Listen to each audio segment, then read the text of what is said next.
76. So, if you haven't watched my last video, I just uploaded about GRMS radios or getting your GRMS license. That was kind of a like pros and cons of so I was doing kind of a little bit of an after action review. Those of you who are military are very familiar with that. After my hunting trip, some of my equipment and what went well and what needs improvement. So obviously with the radios that went well. Maybe a few improvements on vehicle charging capabilities and so on and so forth, but overall the radios, their employment worked awesome. So I was more than happy.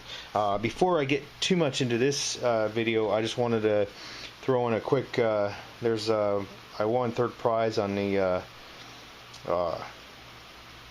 Commsprepper's channel 10,000 subscriber giveaway. So if you haven't seen my video in there, I just put that video entry in talking about some of my radio communications equipment and what I would do with his prizes if I won one. And I ended up winning third prize, and this will just go into my little safe with the rest of my valuables. So thanks a lot, Commsprepper. It's awesome. If you haven't checked out his channel, he does a lot of great stuff. Check it out. I'll leave a link in here. So okay, so to get into this kind of after action, I used the heck out of my Stanley Adventure Series cooking set that I've got with the Transia stove.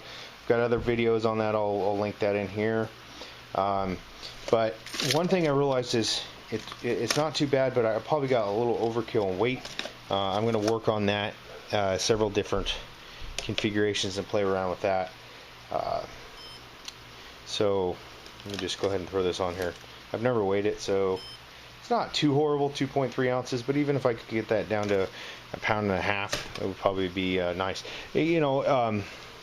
All of you, any of you that if you are backpackers, you're more than familiar with weights of, when you're packing and loading and climbing trails, backcountry, that's, you're above, the whole time I was pretty much above 7,500 feet, up to about 9,400 feet is the highest we got. So it's a big deal.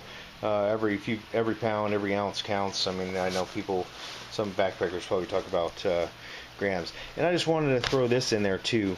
I'm kind of going through this and looking at my configuration, but I used the heck out of this. I didn't use it the first day or two, but the ribs pack, I've done a video about that. I'll throw a link in there.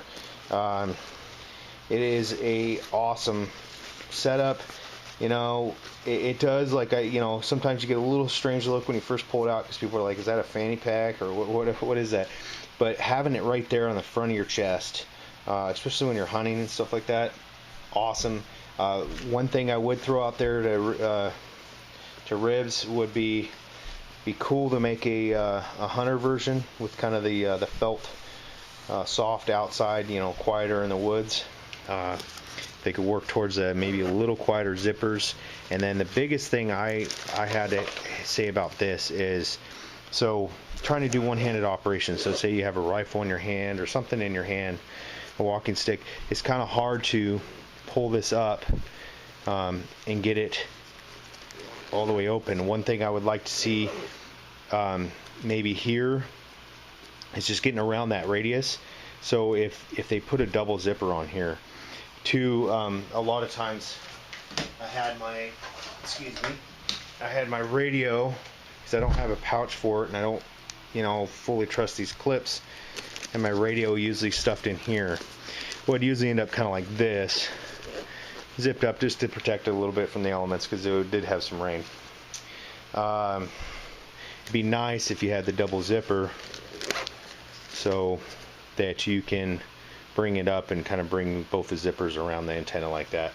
Eventually I'll look in, there's a couple okay looking radio pouches for these. I'm going to look into that a little bit more, but try to find something decent that'll work with my gear or be very universal, because I don't always wear the same thing. So okay, so the whole point here is anytime you go do something, I recommend, just kind of going over your equipment, and don't forget to repack and refit your equipment. If you're going to be prepared, always be prepared. And if you deplete supplies in these, like fire starters or whatever, and you don't resupply them, and you go back out and you forget because it's 2 months later, and you get out there and you need that item and it's not there, you're going to regret it. So it's always good just to go over everything you've got and think about, make a short list of what worked and what didn't, and then you can kind of add to your your wish list or whatever of items you want to purchase to improve or get rid of, whatever, however you want to do it. And then lastly is just you've got to get out there. That's my advice for all of you. If you don't get out and try your stuff, you're not going to know how it fits, how it's going to work. Even if you go out and go hike the city park, with your new backpack, with your go bag, with your bug out bag, get home bag, you got your whatever, just throwing it in your bag and walking around the house, walking around the house is not going to cut it. You're not going to know how uncomfortable it is. Maybe the straps suck, maybe you need to adjust the straps. And so just use your equipment, because if you don't, when you need it, it's either gonna fail you, or it's not gonna work, and you're gonna be extremely uncomfortable in a already uncomfortable situation. So thanks for watching this Nomad 76.